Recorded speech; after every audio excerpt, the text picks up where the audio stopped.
ஆண்டவர் உங்களை நினைவு கூர்ந்தால் மட்டுமே உங்களுக்கு குழந்தை பாக்கியம் கிடைக்கும் என்பதை தெளிவாக அறிந்து கொள்ளுங்கள். பிரியமானவர்களே, ஆண்டவர் உங்களை நினைவு கூர வேண்டுமென்றால், நீங்கள் ஊக்கமாக ஜெபியுங்கள். ஆண்டவராகிய இயேசு கிறிஸ்துவை கடவுளாக ஏற்றுக்கொண்டு, அவர் ஒருவரையே ஆராதித்து, அவர் ஒருவருக்கே பணிவிடை செய்யுங்கள். இயேசுவினுடைய நாமத்தை சொல்லி துதியுங்கள்.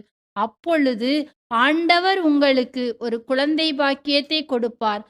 லேட்டாக கொடுத்தாலும் ஒரு யோசேப்பைப் போல, ஒரு சாமுவேலைப் போல, ஒரு திருமுழுக்கு யோவானைப் போல பெஸ்ட்டாக கொடுப்பார்.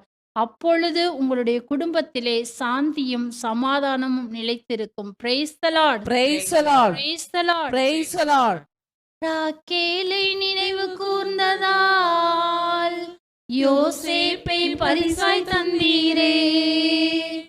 ராக்கேல்